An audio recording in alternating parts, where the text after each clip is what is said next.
Welcome back, everyone. We've had a lot of positive news regarding the season getting underway in the last couple of days, so I thought it would be good to do a bit of a roundup and let us discuss how the season will unfold and what form we think it'll take.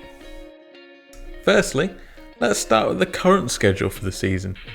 It's now been confirmed that the season will start on July 5th in Austria. Cue wild celebrations from F1 fans. We currently have 8 races confirmed so far, all in Europe, and with multiple races happening at the same tracks. Let me do a quick rundown of those dates and locations for you. So, first up, we have Austria, July 5th. Then we have a second race at Austria, July 12th.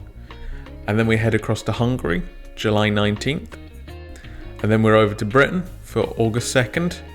Then again, still at Silverstone for August 9th. And then August 16th, we're in Spain. August 30th is Belgium.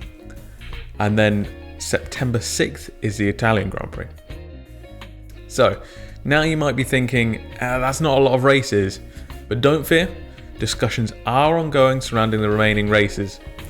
There is an expectation that the final calendar will be around 15 to 18 races and hopefully be completed by December, according to F1's management team. You may have also heard of a proposed plan to have a reverse grid at some races.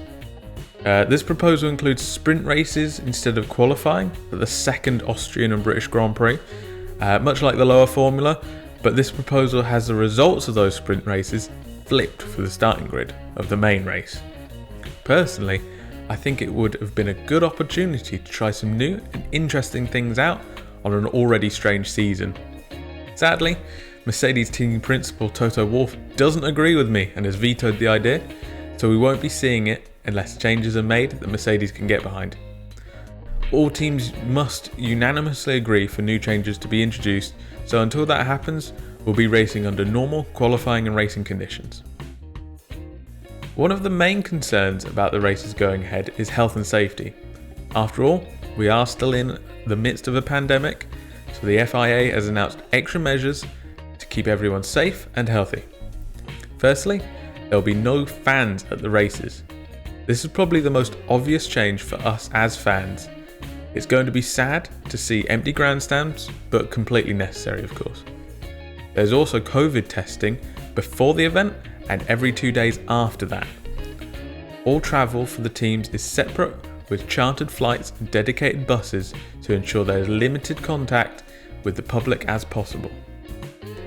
If the worst should happen and someone on one of the teams is infected, the race will no longer be cancelled. The FIA is keen to avoid the situation we had in Australia, where we had no idea what was going on for days. They've even gone as far as saying that the race will go ahead even if one of the drivers is infected, as the teams have reserve drivers.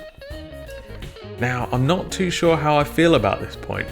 I hope their measures are enough, and we don't see any infections. Of course, everybody hopes that.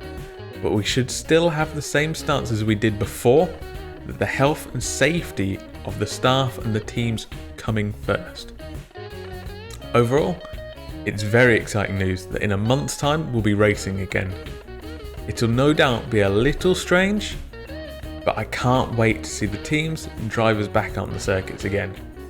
What do you guys think? Is the new season plan good for the sport? Could more be done on safety? Let me know in the comments, and I'll catch you in the next one.